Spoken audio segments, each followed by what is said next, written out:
Hello friends, இன்றைக்கி நம்ம ரொம்ப ஆரோக்கியமான ராகி சிம்லி உருண்டை எப்படி செய்யலான்னு சொல்லிட்டு தான் பார்க்க போகிறோம். இது குழந்தைங்கள்லேருந்து பெரியவங்க வரைக்கும் எல்லாருமே சாப்பிடலாம். அதை செய்கிறதுக்கு இன்றைக்கி 1 கப் அளவுக்கு ராகி மாவு எடுத்துக்க போகிறோம்.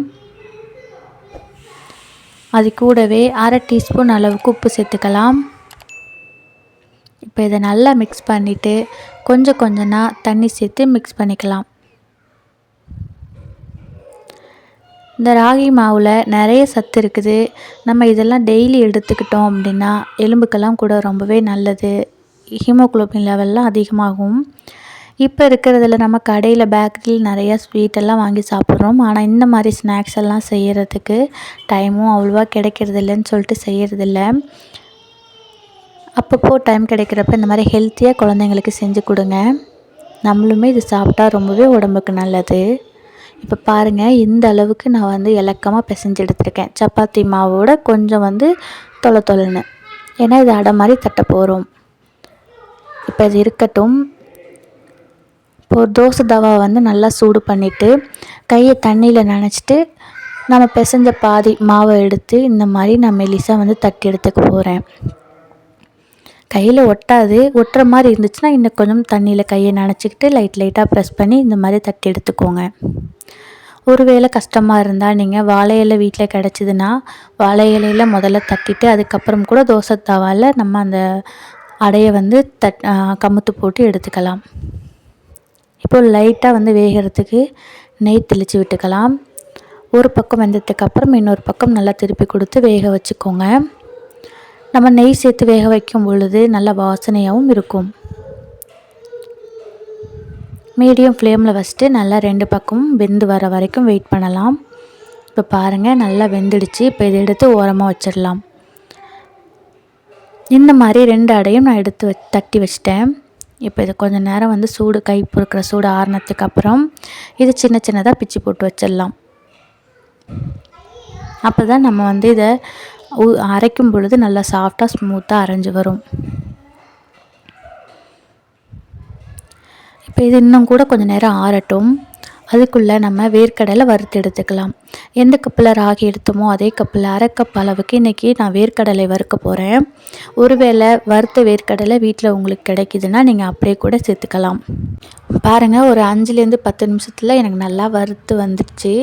இப்போ இதை ஓரமாக வச்சுட்டு இதே வாணலில் ஒரு 1/4 கப் அளவுக்கு நான் எள்ளு சேர்த்துக்கிறேன். எள்ளு ஆல்ரெடி வானல் ஹீட்டாக இருக்கிறதுனால சீக்கிரமே பொரிஞ்சிடும். கைவிடாமல் ஒரு 2-3 நிமிஷம் மிக்ஸ் பண்ணி கொடுத்துட்டு நம்ம இதையும் வேறு ஒரு பிளேட்டில் மாற்றி வச்சுக்கலாம். இப்போது நமக்கு ராகி அடை நல்லா ஆறிடுச்சு. இப்போ இது ஒரு மிக்ஸி ஜாரில் மாற்றி இதை நம்ம அரைச்சி எடுத்துக்க போகிறோம். ஃபஸ்ட்டு ஒரு 2-3 பல்ஸ் விட்டுக்கோங்க. அதுக்கப்புறமா நார்மலாக 1 2 3ன்னு கொஞ்சம் ஸ்பீடு வச்சு அரைச்சோம் அப்படின்னா இந்த அளவுக்கு நமக்கு பொடி பொடியாக ஸ்மூத்தாக நல்லா அரைஞ்சி வந்துடும். இப்போ இது நம்ம ஒரு பாத்திரத்தில் மாற்றிக்கலாம்.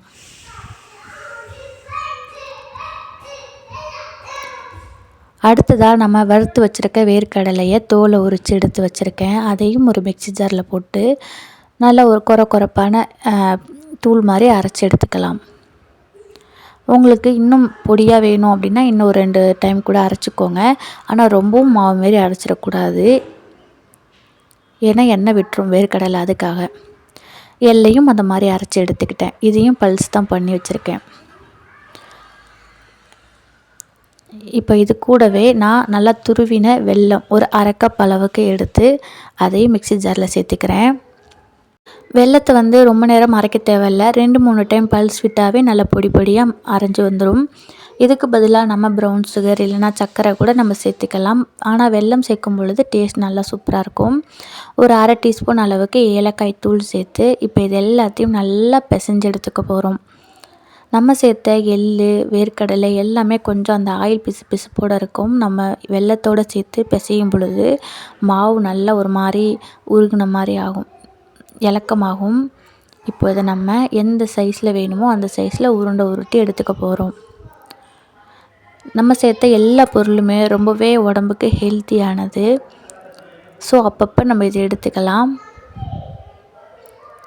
பாருங்கள், இந்த அளவுக்கு நான் உருட்டி எடுத்துக்க போகிறேன் எல்லா உருண்டைகளையுமே. அவ்வளோதான் ஃப்ரெண்ட்ஸ், ரொம்பவே ஹெல்த்தியான ராகி சிம்லி உருண்டைகள் நமக்கு தயாராகிடுச்சு.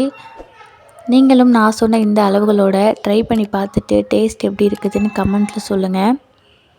நீங்கள் இதுதான் நம்மளோட சேனலை ஃபஸ்ட் டைம் பார்க்குறீங்க அப்படின்னா சப்ஸ்கிரைப் பண்ணுங்கள். தேங்க்யூ ஃபார் வாட்சிங்.